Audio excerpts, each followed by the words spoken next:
Monsieur le Président, Monsieur le Ministre, Monsieur le Président de la Commission, mes chers collègues, la voix de la France est écoutée dans le monde et elle doit continuer de l'être. La situation internationale n'est pas sur le chemin de la stabilisation. C'est peut-être encore moins le cas depuis que les alliances sont devenues changeantes et que les accords sont susceptibles d'être remis en cause à tout moment. La diplomatie est cependant un outil essentiel dans la politique internationale. Son action est souvent une action de l'ombre. Ses échecs sont davantage remarqués, puisqu'ils se traduisent trop souvent par des guerres. La diplomatie évite parfois des conflits, mais elle participe surtout à bâtir ou rebâtir la paix.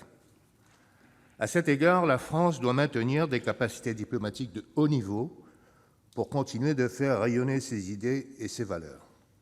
Ces capacités nous permettent également de connaître en détail nos interlocuteurs, ainsi que les situations et les enjeux auxquels il nous faut faire face. L'année dernière, le réseau diplomatique français a reculé de la 2e à la 3e place, derrière celui des États-Unis et celui de la Chine.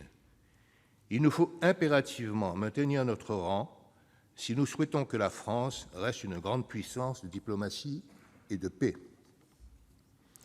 Notre pays poursuit son effort et nous nous félicitons que les budgets du ministère de l'Europe et des Affaires étrangères soient en hausse.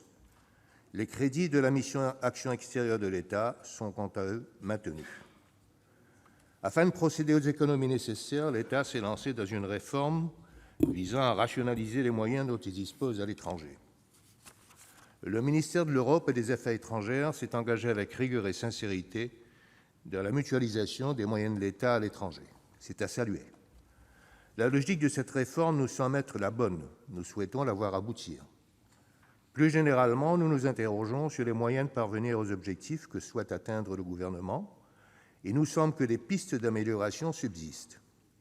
Le nombre d'équivalents temps plein baisse en 10 ans de presque 10%, et sur la même période, les dépenses de personnel ont augmenté de 34,5%. Même si l'inflation explique en partie ce phénomène, cette tendance nous semble problématique. Nous sommes plusieurs à regretter la baisse des effectifs, mais nous sommes encore plus nombreux, me semble-t-il, à regretter que cela se traduise tout de même par l'augmentation des dépenses de personnel. De même, le produit des ventes immobilières est en forte baisse. C'est inquiétant parce que cela signifie qu'il n'y a plus beaucoup de bijoux de famille à vendre.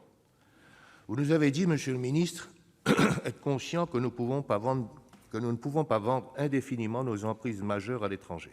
Il s'agit à présent de s'orienter vers la recherche de sources d'économies durables. Vous nous avez rassurés sur le devenir de la diplomatie culturelle et d'influence, qui est, comme vous avez eu l'occasion de le rappeler, une diplomatie stratégique. Nous nous réjouissons que vous ayez stoppé la diminution des crédits qui y sont affectés et entamé leur augmentation. Cette diplomatie est essentielle car elle donne du poids aux prises de position de la France. Elle promeut nos valeurs et notre modèle. Le pays des droits de l'homme doit avoir une voix qui porte. Plus la France enseignera aux étrangers, plus la France sera écoutée.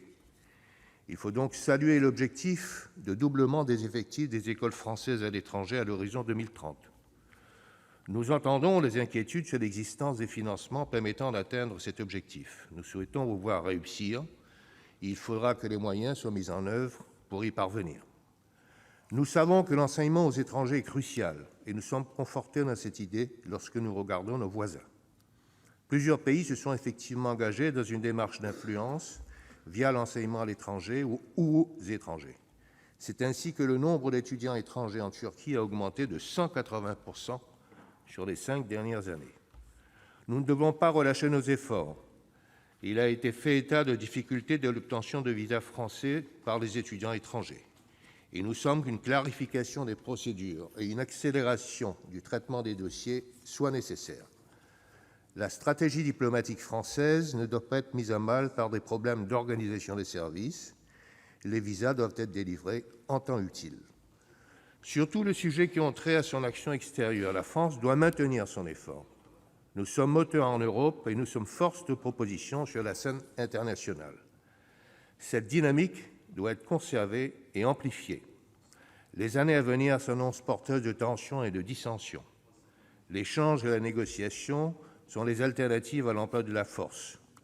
Nous qui n'oublions pas le prix du sang, savons qu'il faut donner les meilleures chances à la diplomatie si nous voulons maintenir la paix. Je vous remercie.